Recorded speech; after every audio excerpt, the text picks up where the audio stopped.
સ્થાનિક સ્વરાજ્યની ચૂંટણીમાં પોલીસની અયોગ્ય કામગીરીને લઈ પ્રદેશ કોંગ્રેસમાં આક્રોશ. કોંગ્રેસના પ્રતિનિધિમંડળે આજે રાજ્ય પોલીસ વડાને રૂબરૂ મળીને રજૂઆત કરી. પ્રદેશ કોંગ્રેસ અધ્યક્ષ અમિત ચાવડા, ધારાસભ્ય જિગ્નેશ મેવાણી, ઇમરાન ખેડાવાલા અને અમૃતજી ઠાકોર સહિતના કોંગ્રેસના નેતાઓ ડીજીપી ઓફિસે પહોંચી રજૂઆત કરી.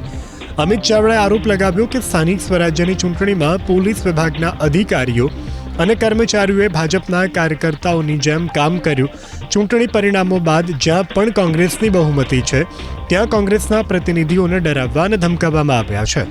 દ્વારકા, તાપી, આણંદ, બનાસકાંઠા જિલ્લામાં કોંગ્રેસના પ્રતિનિધિઓને પોલીસ કર્મીઓએ ડરાવ્યા છે.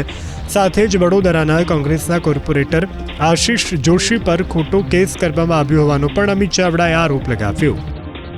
સ્થાનિક સ્વરાજની ચૂંટણીઓ દરમિયાન પણ જોયું છે કે ફોર્મ પાછા ખેંચાવાથી લઈ ચૂંટણીના પ્રચાર પ્રસારના સમયથી લઈ અને મતદાનના દિવસે પણ પોલીસના અનેક અધિકારીઓ, અનેક જિલ્લામાં એલસીબી એસઓજીના અધિકારીઓ કોંગ્રેસના કાર્યકરોને, ઉમેદવારોને હેરાન પરેશાન કરવામાં, ડરાવવા દબાવવામાં કંઈ પણ જાતનું બાકી નહોતું રાખ્યું.